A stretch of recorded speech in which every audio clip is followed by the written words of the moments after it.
इंदौर में होली के दिन रंग डालने को लेकर हुए विवाद के बाद सोमवार को पुलिस कमिश्नर कार्यालय पर एक अहम बैठक आयोजित की गई। इस बैठक में बार एसोसिएशन के पदाधिकारियों के साथ तमाम मुद्दों पर चर्चा की गई और मामले की गहन जांच की बात कही गई। इस मामले में जानकारी देते हुए additional police commissioner Amit Singh ने बताया कि पुलिस कमिश्नर कार्यालय पर बार काउंसिलिंग के वरिष्ठ पदाधिकारियों के साथ बैठक हुई। इस बैठक में तुकोगंज थाने में 3 प्रकरण दर्ज करने और परदेसीपुरा क्षेत्र में हुई घटना की जांच की बात की गई है। पुलिस कमिश्नर ने बताया कि इस मामले में सभी पहलुओं की जाँच की जा रही है और जो भी दोषी पाए जाएंगे उनके खिलाफ कड़ी कार्रवाई की जाएगी। इसके साथ ही एडिशनल पुलिस कमिश्नर ने यह भी कहा कि इस पूरी घटनाक्रम में कुछ पुलिसकर्मियों ने वरिष्ठ अधिवक्ताओं के साथ अभद्र व्यवहार किया था, जिन पर कार्रवाई की गई। कुल मिलाकर 5 पुलिसकर्मी पर गाज गिरी है और मामले की जांच पूरी सावधानी से की जा रही। देखिए, पिछले 2 दिनों से जो घटनाक्रम है उसी के क्रम में आज क्रिमिनल जस्टिस सिस्टम के तीनों पार्ट की एक मीटिंग कंट्रोल रूम में हुई, जिसमें उद्देश्य बहुत ही स्पष्ट था कि जो घटनाक्रम हो रहा था कैसे उसको लॉजिकल कंक्लूजन की ओर लेके जाया जाए। पुलिस, वकील और जुडिशरी, ये सभी की मंशा है और जो कि बहुत ही स्पष्ट है कि जो गलत हुआ है उसको एक्नॉलेज करें और जो सही है वो कार्रवाई की जाए। तो जो 2 घटनाक्रम, एक परदेसीपुरा में हुआ और एक तुकोगंज थाना क्षेत्र में हाई कोर्ट बेंच के सामने प्रतिबंधित एरिया में जो घटनाक्रम हुआ, उन सब पे चर्चा हुई है। जो बार की बातें थी, जो उनका पक्ष था, उसको सुना गया है।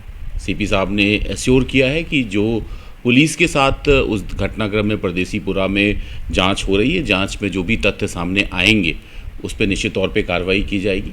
उनका भी पक्ष सुना जाएगा। जो पीड़ित अरविंद जैन जी थे और उनके पुत्र, वो भी आए हुए थे, जिसकी शिकायत पर इनके विरुद्ध कार्रवाई हुई है, उसकी भी जांच हमने स्टार्ट की है।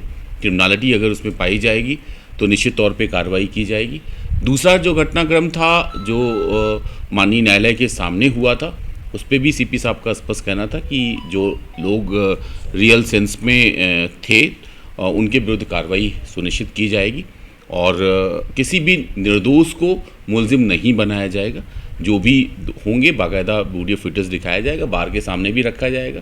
जिनने मैन हैंडलिंग की है, शासकीय कार्य में बाधा किया है और आम शहरी के साथ वो किया है, वो सारी चीज़ों को हम देखेंगे और बाकायदा एक इंक्वायरी कमेटी बनाई जाएगी और उस पर कार्रवाई कराना सुनिश्चित किया जाएगा। मुख्य रूप से देखिए, बैठक में जिला बार के जो अध्यक्ष हैं, उनका पूरा जो बॉडी है, उनके जो ऑफिस बेयरर्स हैं वो थे, प्रिंसिपल जज साहब थे, सीजे साहब थे, सीजम साहब थे और इसके अलावा सीपी साहब थे और हमारे एडिशनल सीपी जो हेडक्वार्टर हैं वो भी वहाँ पे उपस्थित थे। बार काउंसिल की तरफ से क्या रिस्पांस आया? देखिए, वो सभी, देखिए बिल्कुल बात इसी पे आई कि इंदौर में ये सब उचित नहीं है। इंदौर का घटनाक्रम पूरे मध्य प्रदेश में देखा जाता है, राष्ट्रीय स्तर पर उसकी गूंज सुनाई देती है।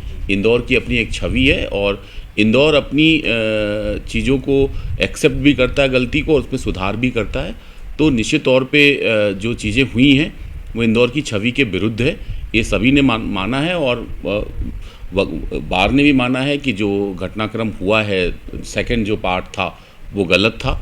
तो उस पर भी एक सहमति बनी है कि जो लोग हैं रियल सेंस में दोषी, उनके विरुद्ध ही कार्रवाई हो। किसी प्रदर्शन करने वाले थे आज वो, देखिए, प्रदर्शन का ऐसा कोई अभी उनका वो नहीं है। अगर ये वार्ता की गई है, वार्ता के बाद वो निर्णय करेंगे और मुझे लगता है कि ऐसी कोई भी चीज़ नहीं होने वाली है। अभी कोई निर्णय नहीं हो पाया। अभी देखिए, निर्णय वैसे भी स्पष्ट है कि हम किसी के साथ इनजस्टिस नहीं करेंगे, लेकिन जिसने गलत किया है उसके विरुद्ध तो कार्रवाई बनती है, ये बात रखी गई है और इंक्वायरी जो हमारी कमेटी बैठेगी उसकी जो रिपोर्ट आएगी उसके अनुरूप फिर कार्रवाई की जाएगी। सर, शनिवार को जो घटनाक्रम हुआ था उसमें किन किन लोगों पर एफआईआर हुई है?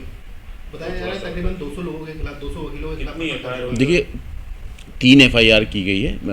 एक टीआई के विरुद्ध की गई है, एक बिना अनुमति के जो वहाँ पर धरना प्रदर्शन, एक टीआई की तरफ से शासकीय कार्य में बाधा तुकोगंज टीआई की तरफ से की गई है, एक जो वहाँ पर रॉन्गफुल कन्फाइनमेंट, रास्ता रोककर धरना प्रदर्शन दिया गया है, उस क्रम में एक एफआईआर दर्ज हुआ है।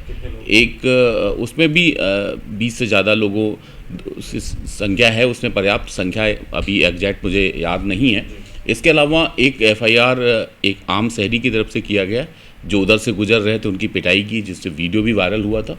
वो आए थे थाने पे और उन्होंने शिकायत की थी, उनकी शिकायत से एफआईआर दर्ज कर ली गई ये है। 200 से ज़्यादा वकील भी हैं इसमें आरोपी सर? 200 से ज़्यादा है। सारी चीज़ें, सबकी भूमिका देखी जाएगी।